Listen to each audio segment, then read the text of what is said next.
पदावली सोडवताना तुम्हाला हे लक्षात ठेवायचं आहे, कण चे भा भू बे व हे पाठ करून ठेवा.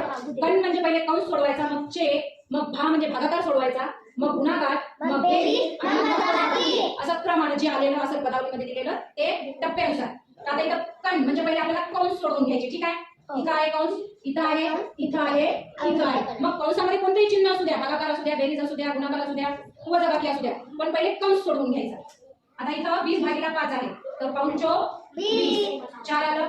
आता बाकी जशाच तशी पदावली तुम्ही समोर लिहून घ्यायची, पुढचा कंस सोडवायचा.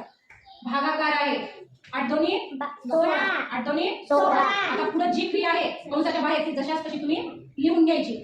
परत कंस आला 5 दोन्ही 10 गुणाकार, त्याच्यानंतर पुढे कंस आला 3 अधिक 2, 3 आणि 2 5. आता आपला कंस सोडवून झाला. नियमानुसार आपल्याला कण पहिले कंस सोडवून घ्यायचा होता, आपण इथे सगळे कंस सोडवून घेतले. कंस सोडवल्यानंतर चे काही आपल्याला आलेलं नाही आहे. आता भा म्हणजे आता पहिले भागाकार. आता इथं आलेल्या क्रियेमध्ये आपल्याला पहिले भागाकार करायचे. पहिले गुणाकार, भागाकार असताना गुणाकार करायला जमत नाही, तर पहिले भागाकार करून घ्यायचा. 2 दोन्ही 4 भागाकार. पुढचं कशाच कसं लिहून घ्या, अधिक 2 गुणिला 2 अधिक 2 गुणिला 5. आता भागाकार झाल्यानंतर काय करायचे, गुणाकार. आता पहिले बेरीज वजाबाकी करायची नाही नियमानुसार, पहिले आता गुणाकार. कुठं कुठं आहे गुणाकार पहिले अंडरलाईन करून घ्या, म्हणजे कन्फ्यूज होत नाही.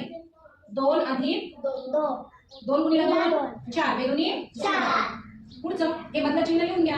आता पुढचा गुणाकार 2 पंचे 10. आता बेरीज, सरळ सरळ बेरीज. आता 2 आणि 4 6, 6 आणि 10 16. आला आपलं उत्तर 16.